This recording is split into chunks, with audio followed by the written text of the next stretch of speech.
Kegembiraan hidup adalah kegembiraan perjalanan. Jadi kata Hazrat Inayat Khan, hidup ini proses perubahan perjalanan. Kalau ingin penderitaan itu terasa ringan, ayo filosofi hidup kita geser ke bahwa hidup ini adalah perjalanan. Jadi kalau teman-teman ngerti rumus-rumus ini, itu penderitaan apapun termasuk patah hati akan lebih terasa ringan, tidak terlalu berat. Mengaji Hening bersama Dr. Fahrudin Faiz. Mari kita simak. Setiap pengalaman, baik atau buruk, merupakan langkah maju dalam perkembangan jiwa manusia. Kegagalan dalam hidup tidak masalah. Kemalangan terbesar adalah masih diam seperti semula. Jadi kata Hazrat Inayat Khan, hidup itu ada baik, ada buruk, ada naik, ada turun biasa. Yang penting apapun yang kalian alami, jadikan itu pijakan untuk dirimu jadi lebih baik. Gagal tidak masalah. Justru dengan kegagalan itu kamu bisa mengevaluasi dirimu, kurangnya di mana, dan besok jadi lebih baik. Kemalanganmu terbesar adalah kamu mandek, tidak berkembang. Jadi kata Hazrat Inayat Khan, naik turun. Hidupmu kok sedang baik atau sedang buruk, tidak masalah. Setiap pengalaman adalah pelajaran. Dan pelajaran terbaik adalah pelajaran yang mengubah dirimu jadi lebih baik. Berarti jangan terlalu kamu risaukan, Pak, saya kok nasibnya jelek terus, Pak, malang terus, Pak. Ya tidak apa-apa, itu berarti pelajaranmu berat terus. Tidak masalah. Asalkan apa? Efeknya kamu jadi tambah baik, tambah baik. Itulah yang diinginkan. Jadi bukan stuck mandek, bukan merasa saya sudah baik kok, tidak perlu diperbaiki lagi, ya sudah. Kamu mandek, itulah kemalanganmu, kata Hazrat Inayat Khan. Jadi kemalangan terbesar adalah ketika kamu diam, tidak berubah, tidak mau mengubah diri. Padahal kita punya konsep tidak ada manusia yang sempurna. Manusia itu selalu ada kurangnya. Berarti kita ini hidup ideal itu hidup yang berproses lebih baik, lebih baik. Kita lanjutkan. Kita semua sedang dalam perjalanan. Hidup itu sendiri adalah sebuah perjalanan. Tidak ada yang menetap di sini. Kita semua lewat. Dan karena itu tidak benar mengatakan bahwa kita harus melakukan perjalanan spiritual dan menghancurkan hidup kita yang menetap. Kenapa? Karena tidak ada orang yang hidupnya menetap di sini.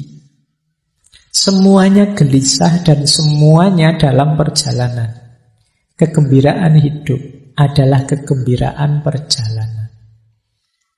Jadi kata Hazrat Inayat Khan, hidup ini proses perubahan perjalanan. Kalau kita tidak bisa menikmati perjalanan dan perubahan, ya kita akan sangat menderita dalam hidup. Karena itulah hakikatnya hidup. Mari kita melakukan perjalanan spiritual, tidak lagi berhenti di tempat kita. Kata Hazrat Inayat Khan, sebenarnya kalimat ini tidak tepat. Kita mau melakukan perjalanan atau tidak, hidup ini hakikatnya perjalanan. Bedanya ada orang yang menyadari dan mengarahkan perjalanannya sehingga dia bisa menikmati, ada orang yang tidak bisa menikmati perjalanannya. Menikmati perjalanan itu kan menikmati perubahan-perubahan situasi. Dari cinta kebersamaan jadi pisah sendiri-sendiri, ini kan perubahan-perubahan situasi. Kalau mental kita adalah mental perjalanan, siap menghadapi perubahan situasi, sepahit apapun pengalaman kita siap. Dan tetap bisa gembira.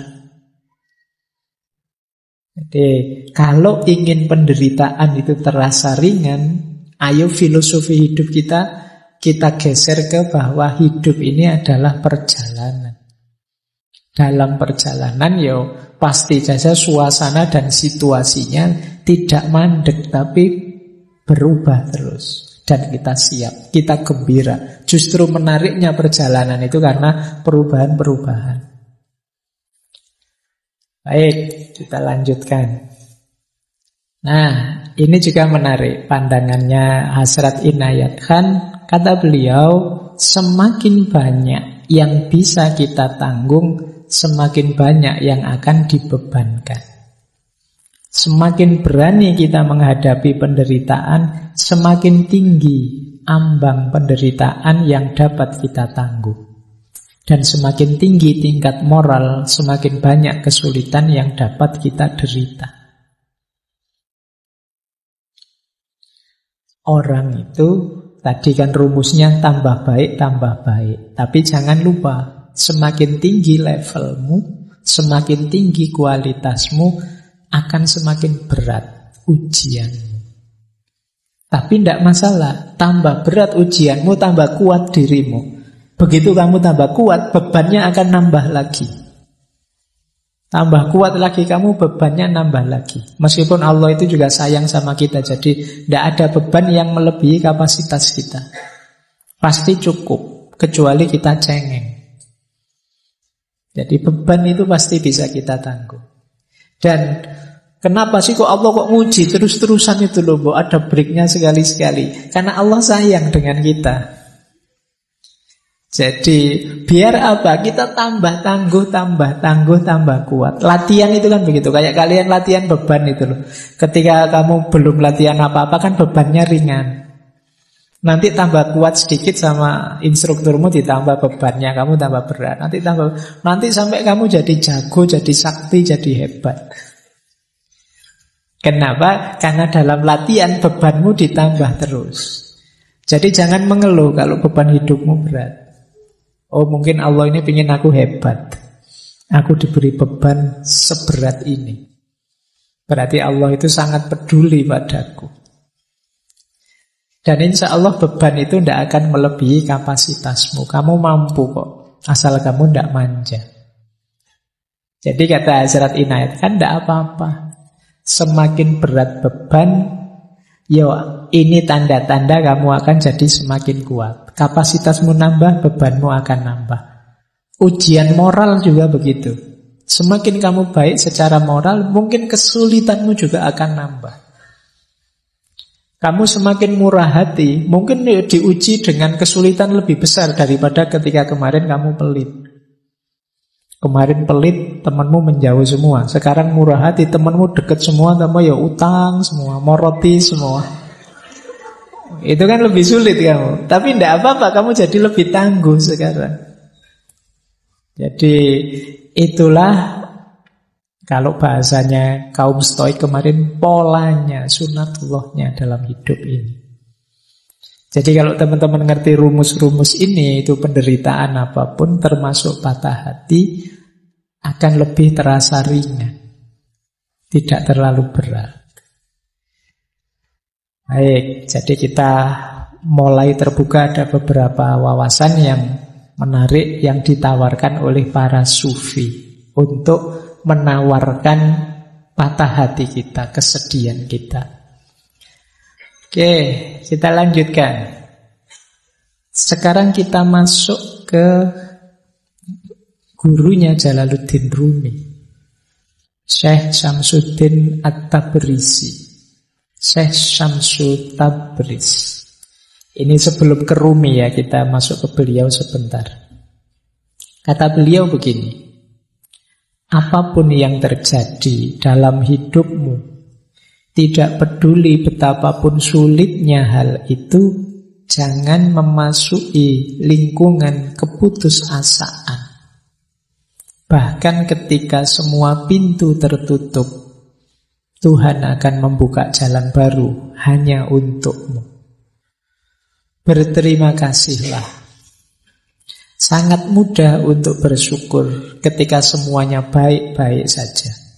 Tetapi seorang sufi bersyukur tidak hanya atas apa yang telah diberikan kepadanya, tetapi juga atas semua yang telah tertolak darinya. Nah, ini levelnya seperti Syekh Hasan Basri dan kawan-kawan tadi. Apapun kesulitanmu, seberat apapun bebanmu, kamu ingat-ingat satu rumus final ini, jangan putus asa. Itu saja. Ini gawang terakhir. Jadi kalau sepak bola itu, ini jangan sampai bobol. Bahwa pemain lapangan tengah jatuh, jungkir balik, backnya juga pontang-panting, tidak masalah. Tapi jangan bobol gawang terakhir. Gawang terakhirnya apa? Putus asa. Begitu kamu putus asa, itu tanda bahwa kamu tidak percaya lagi kepada Allah. Kamu lupa bahwa ada Allah. Yang bagi Allah apa sih yang tidak mungkin? Orang yang putus asa itu kan sering pakai kalimat-kalimat, buntu sudah semua jalanku, gelap duniaku, aku gimana lagi ini? Kamu lupa masih ada Tuhan, masih ada Allah. Jadi Syekh Syamsul Tabriz mengingatkan kita, apapun kesulitanmu, apapun bebanmu, jangan biarkan gawangmu yang terakhir ini bobol, yaitu keputusasaan. Makanya putus asa itu kan kalau dalam Al-Quran disebut kekufuran. Karena apa? Karena orang yang putus asa berarti dia melupakan Allah atau tidak percaya dengan kekuasaannya Allah. Kata Syekh Syamsul Tabriz, meskipun semua pintu rasanya tertutup, Allah masih bisa kok. Bukan membuka pintu, bahkan membuat pintu baru Allah bisa. Yang tidak terbayangkan mungkin selama ini olehmu. Jadi tidak mungkin Pak lewat ini, lewat itu, lewat ini. Jalan yang saya hitung itu tidak ada yang beres. Itu kan hitunganmu. Jadi bagi Allah apa yang mustahil? Wong dari Masjidil Haram ke Masjidil Aqsa, dari Masjidil Aqsa ke Sidratul Muntaha, ya bisa dalam waktu semalam.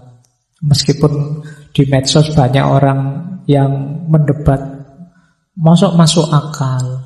Masa ayo namanya mukjizat ya memang tidak masuk akal. Kalau masuk akal ya tidak mukjizat namanya. Jadi memang tidak harus masuk ke akalmu. Kalau bisa terjangkau oleh pikiranmu, oleh akalmu, itu masih biasa. Wong ini peristiwa luar biasa kok.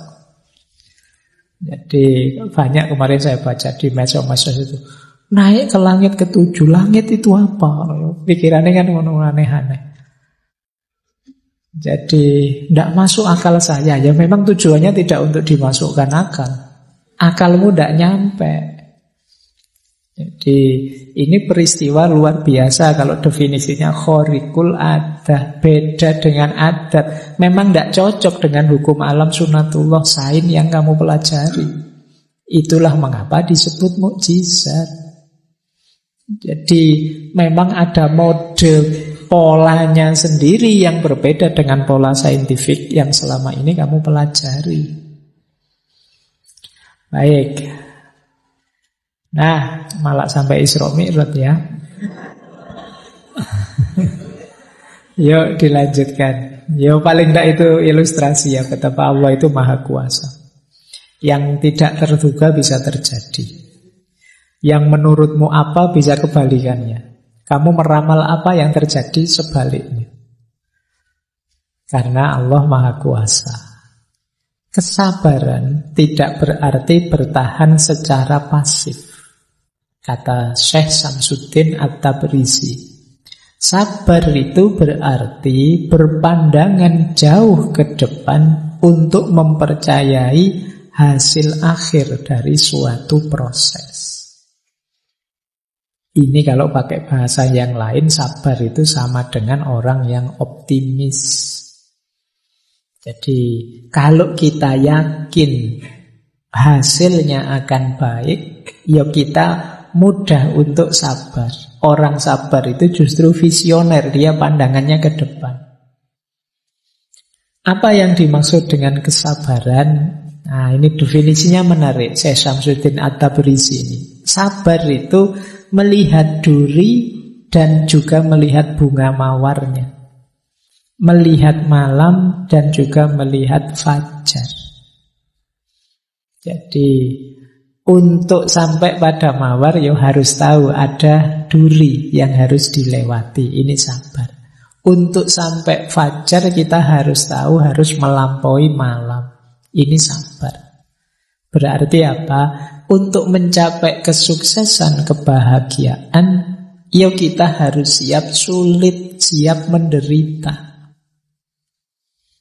Itulah mengapa jangan dikeluhkan penderitaanmu. Patah hatimu jangan membuatmu putus asa. Sabarlah. Memang untuk bisa meraih keindahannya mawar, kamu harus sanggup melampaui durinya. Untuk bisa melihat indahnya fajar, kamu kan harus sanggup menahan hidup di malam hari. Kalau kalian mau melihat sunrise itu kan ya dibelani ngantuk-ngantuk malam tidak tidur, naik ke atas gunung sampai sana, alhamdulillah bisa kelihatan sekarang sunrise. Itu kan kamu ada tirakatnya, itu kan capek-capek menahan tidak tidur. Jadi ya meskipun setelah melihat sunrise kan kamu hasilnya kan bisa selfie-selfie, foto-foto itu saja. Nah, hidup juga begitu. Kamu kalau ingin meraih keindahannya harus siap dengan pahitnya. Kita itu seringkali hanya fokus pada mawarnya saja, fokus pada fajarnya saja. Lupa dengan malamnya, lupa dengan durinya. Itu yang membuat kita begitu dropnya ketika mengalami patah hati, ketika mengalami kesulitan hidup. Padahal justru kesulitan itulah yang akan mengantarkan kita pada keindahan. Ini pendapatnya Syekh Syamsuddin At-Tabrizi. Ketidaksabaran berarti menjadi picik untuk tidak dapat melihat hasilnya. Jadi orang tidak sabar itu ya hanya lihat pahitnya saja. Tidak lihat bahwa setelah pahit ada manisnya. Orang tidak sabar itu ketika melihat bunga mawar, sudahlah tidak usah mawar-mawaran, ada durinya kok. Nah, kenapa? Dia tidak tahan, dia hanya lihat durinya. Dia lupa bahwa kalau nanti bisa dapat mawar, indah loh itu. Ya kalau kamu tidak siap menunggu malam, ya kamu tidak akan ketemu indahnya fajar. Sudahlah, tidak usah nyari-nyari fajar, tidur saja enak misalnya, ya sudah. Ini yang disebut tidak sabar. Para pecinta Tuhan tidak pernah kehabisan kesabaran. Karena mereka tahu bahwa agar bulan sabit menjadi purnama dibutuhkan waktu. Tidak mungkin hari ini bulan sabit, besok langsung purnama. Kalau sudah begitu, kiamat itu berarti. Mesti kamu harus nunggu dulu waktunya. Dari bulan sabit jadi purnama, ya paling tidak kamu nunggu 15 harian, setengah bulan. Itu pun purnama tidak seterusnya nanti jadi bulan sabit lagi. Itulah kehidupan. Kalau kamu kehilangan kesabaran, hidupmu akan sangat berat. Karena modenya hidup itu naik turun. Tidak mungkin orang hidup itu seneng terus, enak terus. Meskipun kamu pinginnya begitu. Hidup itu mesti ya kadang seneng, kadang tidak seneng, kadang enak, kadang tidak enak. Wis itu wajar. Siaplah menghadapi hidup yang seperti ini.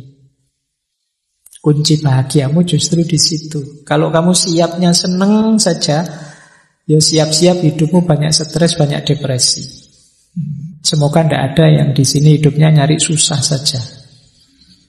Kan ada orang itu yang kalau bisa sulit, kenapa dibuat mudah? Itu namanya nyari susah.